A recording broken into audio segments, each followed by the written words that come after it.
Alright, everybody, the first match of the WWE Extreme Rules 2015 is going to take place on the kickoff party for Extreme Rules, brought to you by Mountain Dew Kickstart, everyone's favorite. It's going to be their WWE Tag Team Champions, Cesaro and Tyson Kidd, going up against a New Day. A New Day, of course, is going to be the tag team of Kofi Kingston and Biggie Langston, with Xavier Woods on the outside. This week on Monday Night Raw, we saw a new page turn for the New Day. Finally, the New Day has sort of, grabbed the roots. They're not what we thought this team was going to be back in the summer, when first Xavier Woods came running out there and cut the promo on Biggie Langston and Kofi Kingston, looking like Malcolm X, and basically, saying a lot of things about, they make us look dumb, they make us look bad, we need to rise up, we need to be each other. And then for 2 months, the guys all sat on the sidelines. They fought on Main Event, they fought on Superstars, but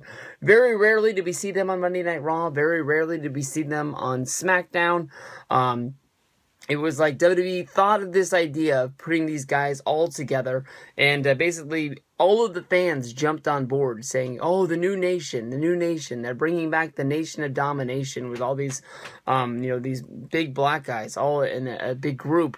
The first thing you think of is the Nation of Domination, because that's what we were raised on, is when, the WWE was going through gang wars, back in the day. Of course, you had the Boricuas, you had, the Nation of Domination, you had, DOA, the biker gang.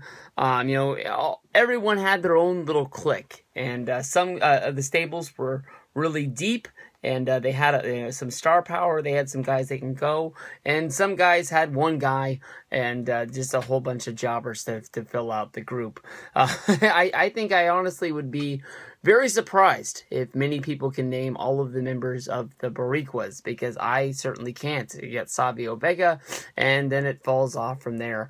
Tyson Kidd and Cesaro, honestly, when I thought they were paired together back at the Royal Rumble when they had their first tag team match going up against the New Day, I thought that they were just basically eating up time, that basically Cesaro was a guy that they had a bright future for. Tyson Kidd was definitely a guy that they were hoping to pan out to become a star after going down to NXT and having his good long little run, of course, with Tyler Breeze and Adrian Neville, Sami Zayn, and all of them, of course, with the Final Four NXT special, as well as I think he had a one-on-one for the championship on one of the matches. But he was a good main player, putting NXT on the map.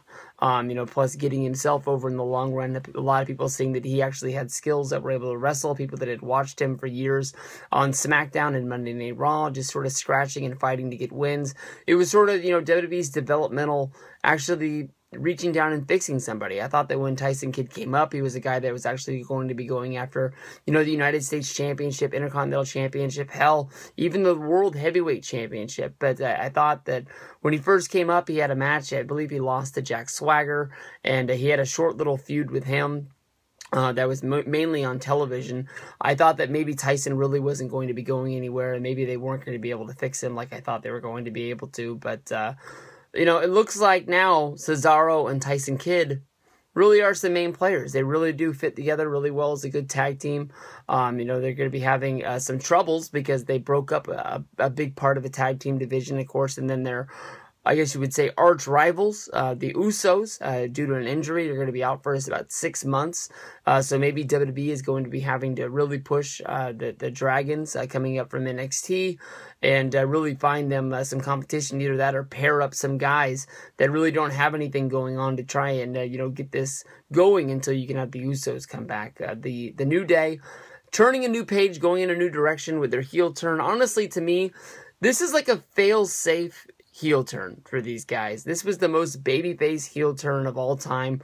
Xavier Woods hiding under the ring, much like Hornswoggle would, grabbing Hunico's legs. It might have been Sin Cara's, I apologize, but not letting him enter into the ring when he was trying to get in from the outside, getting the count out, leading to the New Day to get the victory. Honestly, to me, there's a lot of talk right now about Cesaro and Tyson Kidd working this match as the babyface team. They have Natalia on the outside.